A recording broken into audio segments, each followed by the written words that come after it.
நாளைக்கான ப்ரிடிக்ஷன் பார்த்தலாம். விஜய் இவ்வளோ தூரம் ரிஸ்க் எடுத்து பத்திரத்தை எல்லாம் மீட்டு கொண்டு வந்து சாரதா கிட்ட கொடுத்தாலும் காவேரி குடும்பத்தில் வந்துட்டு எல்லாரும் ஹாப்பியாக இருக்க மாட்டாங்க. திரும்ப திரும்ப விஜயும் காவேரி ஹர்ட் ஆகிட்டே தான் இருப்பாங்க.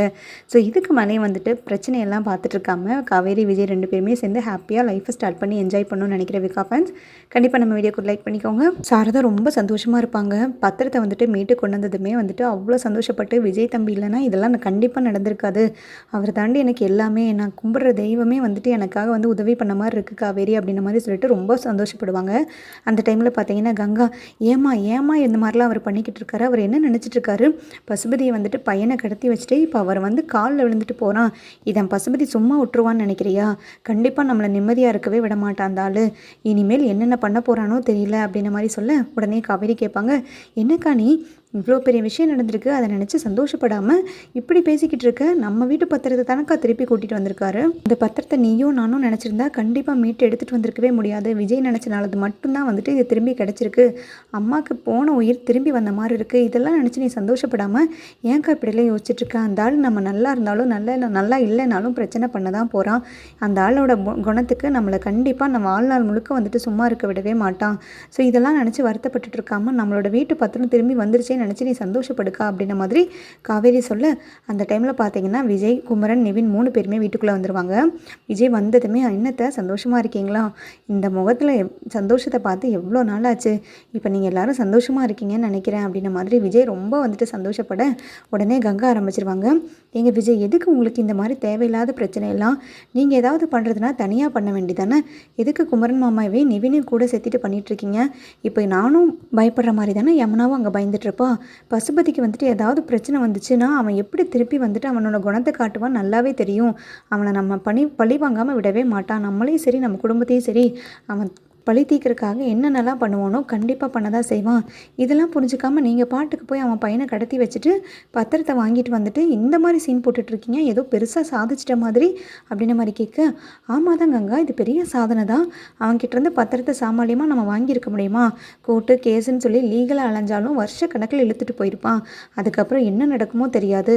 ஸோ இந்த மாதிரிலாம் லீகலாக வாங்குறதுக்கெல்லாம் ரொம்ப வருஷமாகும். அதுக்குள்ளே நம்ம சந்தோஷமே இல்லாமல் இதவே நினச்சி அத்தை வருத்தப்பட்டுக்கிட்டு புழுங்கிட்டே இருப்பாங்க. இப்போ நீங்கள் இவ்வளோ பெரிய விஷயம் நடந்திருக்கு, அதை நினச்சி சந்தோஷப்படாமல் இப்படியெல்லாம் பேசிக்கிட்டு இருக்கீங்க, எனக்கு ஒன்றுமே புரியல காவேரி, என்னடி அப்படின்ற மாதிரி விஜய் வந்து காவேரி கிட்டே கேட்க, உடனே குமரன், என்ன கங்கா நீ இப்படி பேசிகிட்டு இருக்க?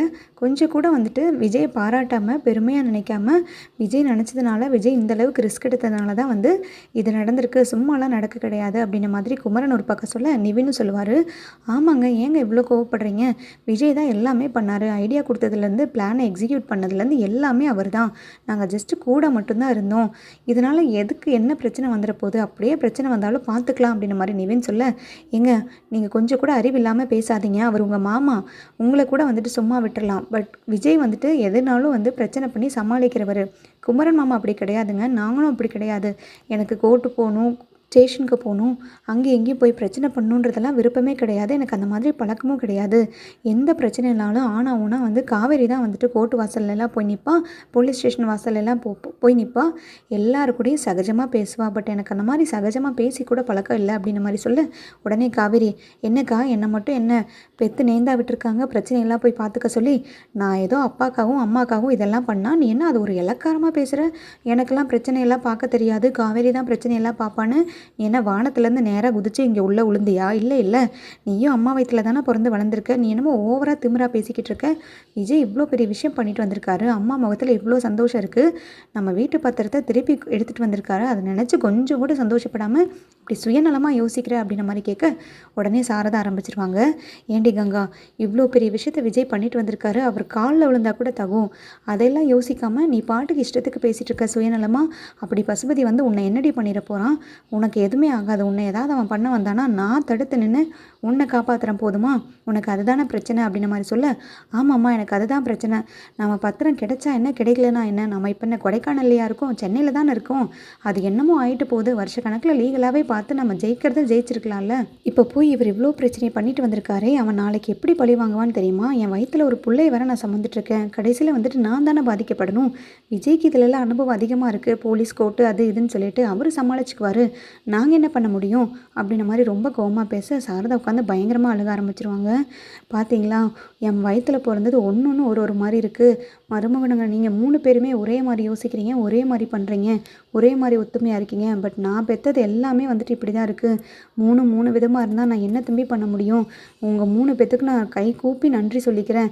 என் புருஷன் சம்பாரிச்சதை வந்து நீங்கள் திருப்பி மீட்டு கொண்டுட்டு வந்துட்டீங்க. அதுக்கு நான் எவ்வளோ நன்றி கடன் பட்டாலும் தகும். விஜய் தம்பி, குமரன் தம்பி, நிவின் தம்பி 3 பேத்துக்கு வந்துட்டு நான் கை கூப்பி நன்றி சொல்லிக்கிறேன் அப்படின்ற மாதிரி அழுதுகிட்டே நன்றி சொல்லுவாங்க சாரதா. அதுக்கப்புறம் பார்த்தீங்கன்னா விஜய்க்கு ரொம்ப சங்கட்டமாயிரும். நான் அத்தையோட நல்லதுக்காகவும் நம்ம குடும்பத்தில் எல்லாரும் சந்தோஷமாக இருப்பீங்கன்னு நினச்சிதாங்க இதெல்லாம் பண்ணேன். அத்தை அன்னைக்கு என் பேசினதில் நான் ரொம்பவே மனசு உடைஞ்சு போயிட்டேன். அதனால தான் காவேரி கிட்ட கூட இதை சொல்லாமல் நான் போய் தனியாக என்னால் என்ன பண்ண முடியுமோ பண்ணேன். பட் இதுக்கப்புறம் இவ்வளோ பிரச்சனை வரும், நீங்களாம் இப்படி நெகட்டிவாக யோசிப்பீங்கன்னு நான் சத்தியமாக எதிர்பார்க்கவே இல்லை. அதை போக நான் இன்னொரு விஷயம் சொல்லலான் இருக்கேன். கங்கா, இது வந்து நீங்கள் இப்போ பேசினாலேயோ இந்த கோவத்துலேயோ நான் எடுத்த முடிவு கிடையாது. நான் வந்து இங்கே இருந்ததே காரணம், மெயினான காரணம் என்னென்னு பார்த்தீங்கன்னா பசுபதியோட பிரச்சனையை ஃபஸ்ட்டு கிளியர் பண்ணுங்கிறது தான். நான் இப்போ உங்கள் கூட இருந்தேன்னா கண்டிப்பாக உங்களுக்கு ஆபத்து வரும். உங்களுக்கு வந்து பாதுகாப்பு இல்லாத மாதிரி தான் தோணும். ஏன்னா என்னை பழிவாங்கிறதுக்காகவே பசுபதி இங்கே வரலாம், ஏதாவது பிரச்சனை பண்ணலாம். ஸோ அவனோட சுயரூபத்தை வந்துட்டு நான் பார்த்துக்கிறேன். அவனால் பிரச்சனை வந்துச்சுன்னா அதை நானும் காவேரி மட்டுமே ஃபேஸ் பண்ணிக்கிறோம். எங்களுக்கு எந்த விதமான பிரச்சனையும் கிடையாது. நீங்கள் எல்லாமே சேஃபாக இருக்கலாம். அத்தை, நாங்கள் இந்த வீட்டிலேருந்து கிளம்புறத நானும் காவேரியும் தனி கொடுத்துன போய்க்கிறோம். அதுதான் பெட்டராக இருக்கும். நான் கோவத்துலலாம் டிசைட் பண்ணலத்த, இது ஆல்ரெடி நான் டிசைட் பண்ணது தான். இந்த பிரச்சனை முடிஞ்சதுக்கப்புறமே நான் வந்து வீட்டில் வேறு ஒரு வீடு எடுத்து தங்குறதா தான் நான் ஏற்கனவே பிளான் பண்ணி வச்சுருக்கேன் அப்படின்ற மாதிரி சொல்ல, உடனே சாரதா பயங்கரமாக மன்னிப்பு கேட்பாங்க. பயங்கரமாக ஃபஸ்ட்டு அழுகுவாங்க. ஏன் தம்பி இப்படிலாம் சொல்கிறீங்க? ஏன் இப்படி பிரித்து பேசுகிறீங்க? காவேரி இப்போ தான் மாசமாக இருக்கிறது தெரிய வந்திருக்கு. அவளை நான் நல்லபடியாக பார்த்துக்க வேண்டாமா? அவளுக்கு வாய்க்கு ருசியாக நான் சமைச்சு கூட எதுவும் போடலை. இன்ன வரைக்கும் கங்காவை மட்டும்தான் நான் கவனிச்சிட்டு இருந்தேன். இப்போ தான் ஒரு 2 நாளாக காவேரியை கவனிக்க ஆரம்பிச்சிருக்கேன். அதுக்குள்ளே நீங்கள் இப்படி சொல்கிறீங்களே. உங்களுக்கு ஏதாவது மனசு சங்கடப்படுற மாதிரி ஆயிருந்துச்சுன்னா அதுக்கு நான் மன்னிப்பு கேட்டுக்கிறேன். யாராவது ஏதாவது உங்கள் மனசு சங்கடப்படுற மாதிரி பேசியிருந்தாலும் நடந்திருந்தாலும் அதுக்கு பதிலாக நான் மன்னிப்பு கேட்டுக்கிறேன். இந்த வீட்டை விட்டு போகிறேன்னு மட்டும் சொல்லாதீங்க தம்பி அப்படின்ற மாதிரி சாரதா ரொம்ப ரெக்வஸ்ட் பண்ணி கேட்க, உடனே காவேரி சொல்லுவாங்க, அம்மா இல்லைம்மா, அவர் கோவத்துலேயோ இல்லை வந்து சங்கட்டத்துலேயோ எடுத்த முடிவெல்லாம் கிடையாது. எனக்குமே அதாம்மா தோணிக்கிட்டு இருக்கு. இங்கே இருந்தோம்னா அக்காவையும் நீ கவனிக்க முடியாது, என்னையும் கவனிக்க முடியாது. எல்லாரும் இவ்வளோ சின்ன வீட்டில் இருக்கிறது ரொம்பவே கஷ்டமா. அக்கா ப்ரெக்னெண்ட்டாக இருக்கிறா, அடுத்தது குழந்தை பிறக்கும். ஸோ அதையும் பார்க்கணும், எனக்கு குழந்தை பிறந்தா அதையும் பார்க்கணும். ஸோ எல்லாத்தையும் நீ ஒரே ஆளாக மேனேஜ் பண்ணுறது கஷ்டமா. அதே மாதிரி நம்ம கொஞ்சம் தள்ளி இருந்தால் தான் ஒருத்தருக்கு ஒருத்தர் வந்து புரிதல் இருக்கும், பாசமும் இருக்கும். ஒரே இடத்துல இப்படி இருந்தோம்னா நம்மளுக்குள்ள சண்டையும் சங்கட்டம் தான் அதிகமாகிட்டே இருக்கும். சண்டை வந்து நாங்கள் வந்து இந்த வீட்டை விட்டு வெளியில் போகிறதுக்கு பதிலாக சந்தோஷமாக இருக்கும்போது இந்த மாதிரி சூழ்நிலையில் நாங்கள் வெளியில் போகிறது நல்லா இருக்குமா? உனக்கு எப்போ தோணுதோ, எப்போ நான் பார்க்கணுன்னு உனக்கு தோணுதோ, இல்லை நானே கூட வரமா, நீ ஒன்றும் வருத்தப்பட வேண்டாம். இது வந்து விஜய் கோவத்துலலாம் எடுத்த முடிவே கிடையாதுமா. அது போக நாங்களும் கல்யாணம் ஆனதுலேருந்து 2 பேரும் ஒருத்தருக்கு ஒருத்தர் சந்தோஷமாகவே இருக்கல. ப்ரைவசின்னு ஒன்று இருந்ததே கிடையாது. ஸோ நாங்களும் வெளியில் போய் எங்களுக்கு ஒருத்தருக்கு ஒருத்தர் புரிஞ்சுக்கிட்டு வாழ ஆரம்பிக்கிறோம். அப்போ தான் வந்து வாழ்க்கைனா என்னங்கிறது எங்களுக்குமே புரிய ஆரம்பிக்கும். நாங்கள் தனி கொடுத்துன போகிறது தாம்மா கரெக்டாக இருக்கும். விஜய், நீங்கள் நாளைக்கே வீடு பார்க்க ஆரம்பிங்க. கூடிய சீக்கிரமாக வந்துட்டு நம்ம வீடை காலி பண்ணி போயிடலாம்.